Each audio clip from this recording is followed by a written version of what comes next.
हरि ओम।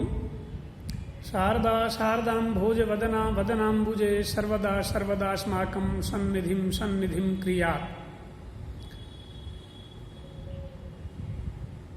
व्याकरणाचार्य द्वितीय खंडे तृतीय प्रश्नपत्रत्वेन वैयाकरण भूषणसार नामा ग्रन्थः एषु दिनेषु पाठ्यमानः अस्ति। तत्र फलव्यापारयोः धातुराश्रये तु तिङ्गस्मृताः इत्यादि या कारिका वर्तते तत्र फलव्यापारौ धातुवाच्यौ इति सिद्धान्तितम् अग्रे पुनः विस्तरेण व्याख्यास्यते। इदानीं च आश्रयेतु तिङ्गस्मृताः इति कारिकांशः व्याख्यायते। तत्र आश्रयः इत्युक्ते व्यापाराश्रय फलाश्रयः, अर्थात तिङां शक्तिः आश्रये वर्तते इत्युक्ते व्यापाराश्रय फलाश्रय वर्तते। अर्थात व्यापाराश्रय कर्ता अर्थात कर्तरि शक्ति तिङाम्, अथवा फलाश्रय इत्युक्ते कर्मणि शक्तिः तिङाम्। यतो हि कर्तरि कर्मणि च लकारा विधीयन्ते लकर्मणि च भावे च कर्मकेभ्य इति सूत्रानुसारम्। अतः वैयाकरणानां मतं यत् कर्ता कर्म वा तिङर्थः, किन्तु मीमांसकानां मतानुसारं तिङर्थः भावना, अर्थात तिङां शक्तिः भावनायां वर्तते मीमांसक मतानुसारम्। इत्येवं वैयाकरण मीमांसकयोः परस्परं तिङर्थ विषये मतभेदो वर्तते। मीमांसकाः मन्वते यत् तिङां शक्तिः भावनायां वर्तते, किन्तु वैयाकरणाः एवं न स्वीकुर्वन्ति। वैयाकरणानुसारं तु तिङां शक्तिः कर्तरि कर्मणि वा। तत्र तर्करूपेण बहूनि तत्र तथ्यानि वैयाकरणैः प्रदत्तानि, तथापि मीमांसकः भावनायां तिङां शक्ति इति मते एव दृढीयान् तिष्ठति, दृढतरं तिष्ठति। अतः वैयाकरणः पुनः तत्र तिङां शक्तिः कर्तरि इति मतं उपस्थापयति। किञ्च पचति देवदत्तः इत्यत्र अभेदान्वय दर्शनात् तदनुरोधेन कर्तुर्वाच्यत्वमावश्यकं पक्ता देवदत्तः इतिवत्। एषा वैयाकरणभूषणसारस्य मूलपङ्क्तिर्वर्तते। वैयाकरणः पक्ति किञ्च पचति देवदत्तः इत्यत्र अभेदान्वय दर्शनात्, अत्र देवदत्त इति कर्तृपदं वर्तते। तेन च कर्तृपदेन पचति इत्यत्र तिङर्थस्य अभेदान्वयः दृश्यते। यतो हि तिङ् इत्यस्य अर्थः कर्ता, कर्तृसामान्यं तिङर्थः, अथ च विशेषकर्ता यः स देवदत्तः। विशेष सामान्य विशेषयोरभेदान्वयः इति सिद्धान्तः। अतः तिङर्थभूतः यः सामान्यकर्ता स देवदत्तेन अभिन्नः, अर्थात देवदत्ता भिन्नः तिङर्थकर्ता। प्रथमान्तपदं यदस्ति देवदत्त इति तस्य योऽर्थः कर्ता, तेन कर्त्रा सह तिङर्थकर्तुः अभेदान्वयः। अतः एतेन अभेदान्वयेन अथवा अस्मात् अभेदान्वयानुरोधात्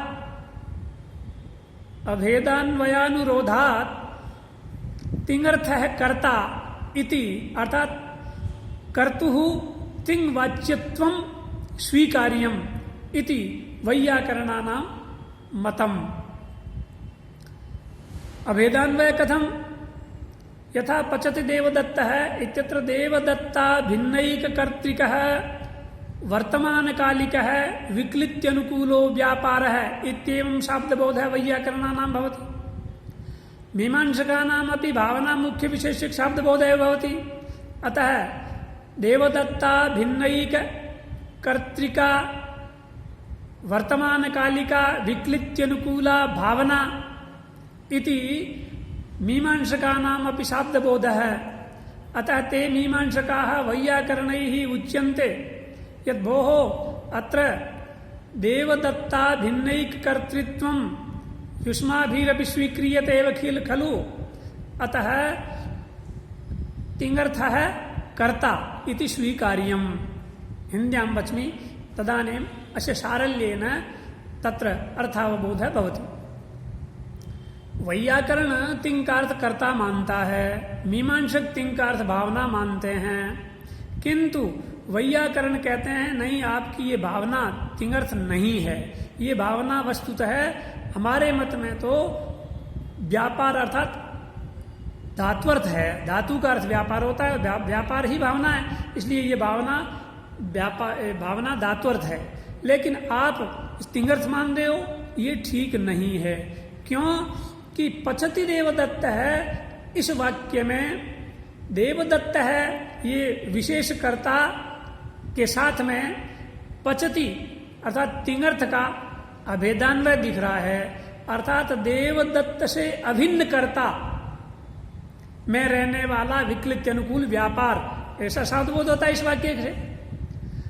अतः आपको देवदत्त पचति इत्यत्र इस वाक्य में अभेदान्वय के अनुरोध से, अभेदान्वय जो दिख रहा है दोनों कर्ताओं मतलब तिङ्वाच्य कर्ता और देवदत्त पदवाच्य कर्ता, इन दोनों का अभेदान्वय मतलब एक ही है। अभेदान्वय का मतलब होता है एकार्थाभिधायिकत्वम, एक अर्थ को कहना, दो पद एक अर्थ को कहे, समान अर्थ को कहे, इसी को कहते हैं सामानाधिकरण्य या पर्सनल अभिन्नता।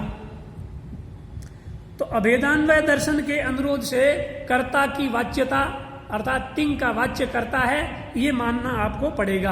कैसे का जैसे पक्ता देवदत्ता इतिवत, यहाँ देखिए पक्ता देवदत्ता में भी पच धातु से त्रिच प्रत्यय करके पक्ता, ये प्रथमा का पद बना, और देवदत्ता है, देवदत्त करता है, देवदत्त करता और त्रिच का अर्थ भी मीमांसकों को भी कर्ता ही मान्य है, क्योंकि वो कर्तरिकृत सूत्र से कृत का अर्थ कर्ता ही मानते हैं। तो त्रिच का अर्थ हो गया त्रिचवाच्य, त्रिचवाच्य कर्ता कोई सामान्य हुआ और देवदत्ता है विशेष हुआ, तो ये विशेष और सामान्य अभिन्न है, अर्थात देवदत्त से अभिन्न पाक कर्ता, ऐसा शब्दबोध होता है। वैयाकरण भी यही मानते हैं। तो वैयाकरण कहते हैं कि जैसे पक्ता देवदत्त में त्रिजवाच्य कर्ता और देवदत्त कर्ता का परस्पर अभेदान्वय है, उसी प्रकार पचति देवदत्त में भी तिङर्थ कर्ता और देवदत्त इनका दोनों का अभेदान्वय है। इस अभेदान्वय के आधार पर आपको तिङ् का अर्थ कर्ता मानना पड़ेगा। क्यों कि जैसे त्रिच के अर्थ का देवदत्त के साथ में अभेदान्वय होने के कारण से त्रिच का अर्थ आप कर्ता मानते हैं, वैसे ही तिङर्थ का भी देवदत्त के साथ में अभेदान्वय होने के कारण से आपको उस तिङ् का अर्थ कर्ता मानना होगा। ये वैयाकरण ने मीमांसक के सामने बात रखी। तब मीमांसक कहता है नहीं जी, ये बात तो ठीक नहीं है। पक्ता देवदत्त में तो देवदत्त के साथ में त्रिजर्थ का अभेदान्वय है, क्योंकि समान विभक्ति है दोनों में। पक्ता ये प्रथमांत है और देवदत्त भी प्रथमांत है, तो समान विभक्ति होने के कारण से अभेदान्वय मान्य है। लेकिन पचति देवदत्त में एक तो तिङन्त पद है पचति, और देवदत्त ये शुभंत है प्रथमांत, इनका अभेदान्वय कैसे हो सकता है? अभेदान्वय वहां होता है जहां समान विभक्तिकत्व होता है, समान विभक्ति होती है वहां होता है, ऐसा कहा। इसी बात को उन्होंने ये कहा अभेदान्वय बोधे समान विभक्तिकत्वम नियामकम। तब वैयाकरण कहता न च, ऐसा मत कहना, अभेद बोध के लिए समान विभक्ति होना नियामक है अर्थात जरूरी है, ऐसा नहीं कहना। क्यों का सोमेन यजेत स्तोकम पचति राजपुरुष इत्यादि अप्यभेद बोधानापत्ते है। अर्थात मीमांसक जो ये कहते हैं कि यहाँ समान विभक्ति नहीं है इसलिए अभेदान्वय बोध नहीं हो सकता, तब वैयाकरण कहता है ऐसी बात नहीं है जी, ये बात कह करके आप टाल नहीं सकते बात को। आपके यहाँ भी हमने बहुत से स्थल देखे हैं जहां पर अभेदान्वय बोध होता है आपको, लेकिन समान विभक्तिकता नहीं है। जैसे सोमेन यजेत, अर्थात सोमेन इष्टम भावयेत, सोम से इष्ट की भावना कीजिए, यज्ञ कीजिए। यहां सोम शब्द तृतीयांत है, इसकी लक्षणा करते हैं सोमवत अर्थ में, अर्थात सोमवता यागेन। यहाँ अभेदान होता है यजन के साथ में, यज धात्वर्थ जो व्यापार है यजन, उसके साथ में सोम का अभेदान्वय करते हैं। और अभेदान्वय करने के लिए क्या करते हैं, सोम पद की सोमवत मतु प्रत्यांत, सोमवत के साथ में सोमवत पद में लक्षणा करते हैं। तो सोमेन का मतलब हो जाता है, सोमेन का मतलब यहाँ करते हैं वो मीमांसक है, सोमवता यजनेन इष्टम भावयेत। इसी प्रकार स्तोकम पचति, ये वाक्य जो देख रहे हो इसमें भी पच धात्वर्थ फल जो है उसमें स्तोक का अन्वय अब करते हैं। यहां पर भी ये अर्थात स्तोका भिन्न विकृत्यनुकूल व्यापार है। स्तोक से भिन्न विकृति, तो विकृति का ये विशेषण बनता है। तो इसका भी अभेदान में देख रहे हो, तो यहां पर भी तो दोनों समान विभक्तिक नहीं है। एक स्तोकम ये क्रिया विशेषण है, तो नपुंसकलिंग द्वितीय एकवचन का रूप है स्तोकम। तो ये सुबंत का अभेदान्वय पचति के साथ हो रहा है। सोमेन यजेत में सोमेन तृतीयांत का यजेत के साथ में हो रहा है। इसी प्रकार राज्य पुरुष है, राजपुरुष है, यहां पर भी राजपुरुष है में भी अभेदान्वय होता है। राज का यहाँ राज संबंधी अर्थ में लक्षणा करते हैं मीमांसक, तो राज संबंधी पुरुष है, अर्थात राज संबंधी भिन्न पुरुष है, राज संबंधी से अभिन्न पुरुष, इस प्रकार का शब्द बोध करते हैं। तो यहाँ पर भी आपके समान विभक्तिक नहीं है, एक षष्ट्यंत था, एक पुरुष है, ये देख रहे हो प्रथमांत है।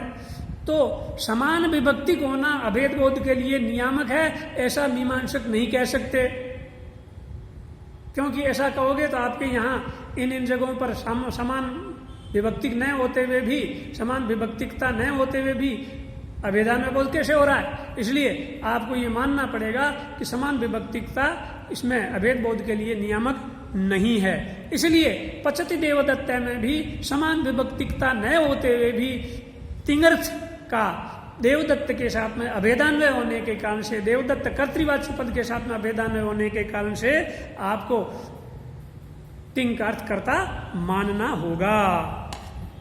ऐसा था। अब मीमांसक एक नई तरकीब निकालते हैं, वो कहते हैं नहीं जी, यहां पर देवदत्त पचति देवदत्त में तिंग का अर्थ करता नहीं है। अभेदान में जो दिख रहा है या सामानाधिकरण्य जो दिख रहा है वो इस रूप में नहीं है। तो कहा कैसे है बताइए। तो कहा कि वहां तिंग की शक्ति तो भावना में ही है, लेकिन भावना से भावनाश्रय का, भावनाश्रय अर्थ लक्षणा से ले आते हैं। भावनाश्रय का मतलब हो गया व्यापाराश्रय अर्थात कर्ता, धर्मी।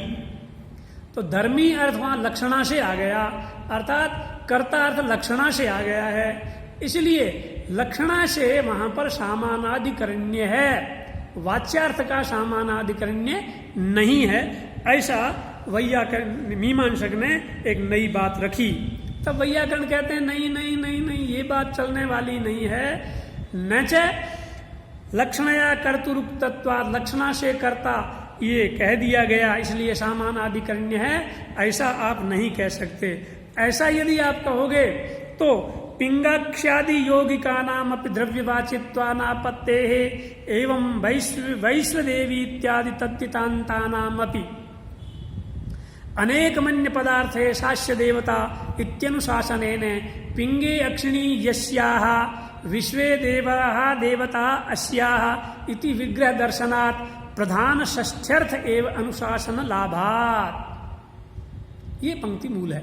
अर्थात वैयाकरण कहता है कि यदि तिंग के द्वारा भावना ही यहाँ पर कही जा रही है और लक्षणा से यदि कर्ता उक्त है और उसमें सामान आदि करने हो जाता है तो तब तो फिर आप बड़ी मुश्किल में फंस जाएंगे। तो क्या वो क्या, तो वो बता रहे हैं कि ऐसी स्थिति में पिंगाक्षी आदि जो यौगिक पद है, पिंगे अक्षिणी यस्याः सा, एकम हायनम अस्याः सा, एक हायनी, इसी प्रकार ये यौगिक शब्द हैं। अवयवों की शक्ति जहां काम कर रही है ऐसे यौगिक शब्द हैं। ये भी आपके फिर द्रव्य के वाचक नहीं हो पाएंगे, ये सारे के सारे संबंध के वाचक हो जाएंगे फिर तो, क्योंकि पिंगे अक्षिणी यस्याः षष्ठी के अर्थ में समास हो रहा है तो षष्ठी अर्थ की प्रधानता होगी। इसी प्रकार विश्वे देवा देवता अस्याः, इस प्रकार से इसमें भी संबंध अर्थ ही होगा। हैं? ये द्रव्य के वाचक नहीं हो पाएंगे। तो कैसे क्या हो जाएगा? तो का मूल प्रकरण ये पिंगाक्षी आदि क्या है, क्या बात लाए हो, नई बात कहां से ले आए हो? तब कहा कि ये मीमांसकों के यहाँ अरुणाधिकरण की बात है। मीमांसकों के यहाँ एक अरुणाधिकरण प्रकरण है, उसकी चर्चा यहाँ आ रही है। वहां सोम यज्ञ के लिए सोमलता का क्रयण कैसे किया जाए उसके लिए ये एक पंक्ति आती है, अरुणया पिंगाक्षैक हायन्या सोमम कृणाति। अरुण अर्थात लाल रंग वाली, पिंगाक्षी मन पीली आंखों वाली, एक हायनी मन एक वर्ष की बछिया से सोम लता का क्रयण किया जाए, खरीदा जाए। ये पंक्ति है। यहां एक प्रश्न आता है कि अजी अरुणया ये तृतीयांत पद है, यहां अरुण शब्द आरुण्यवाचक है अर्थात लाल रंग। तो आरुण्य ये गुण है और गुण के द्वारा क्रयण नहीं हो सकता, खरीदारी नहीं हो सकती। किसी द्रव्य से ही खरीदारी हो सकती है।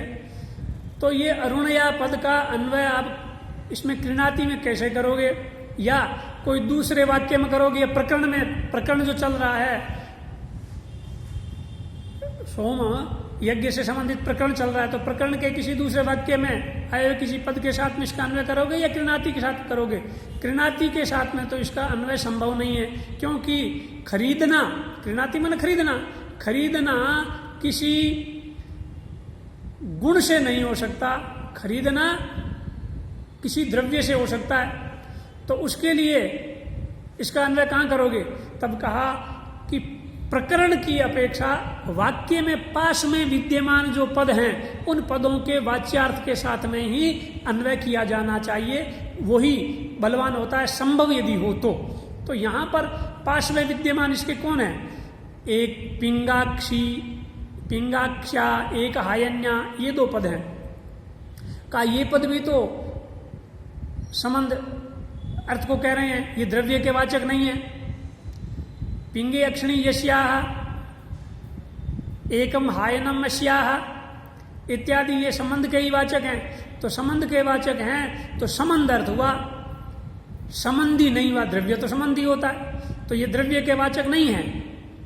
तो फिर इस अरुणया का आप अन्वय कहां करेंगे? तब उस प्रकरण में मीमांसकों ने ये व्यवस्था दी कि ये सामानाधिकरण्य के आधार पर, तीनों पदों का सामानाधिकरण्य, जो इन दोनों पदों का पिंगाक्षा और एक हायन्या, इन दोनों का सामानाधिकरण्य, और अरुणया ये भी आप जो देख रहे तृतीयांत है तो सामानाधिकरण्य।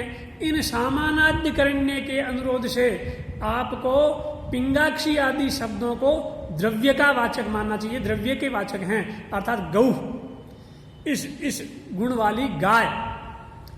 तो ये जो वाक्य में विद्यमान गौ पदार्थ है उसके साथ में इसका अन्वय करेंगे, इसलिए ये अन्वय हो जाएगा। यदि आप लक्षणा से ये सारा लेते हैं, लक्षणा का सारा लेकर के, अर्थात आप कहते हैं तिंग का वाच्य तो भावना ही है, तिंग का वाच्य भावना ही है, और कर्ता तो लक्षणा से अर्थ मिलता है, लक्षणा से अभेदान में हो गया, ऐसा आप कहते हैं। तो ये बात ठीक नहीं होगी क्योंकि ऐसा होने पर ये लक्षणा तो आपके पास में है ही है, तो लक्षणा वहां क्यों नहीं कर लेते हो?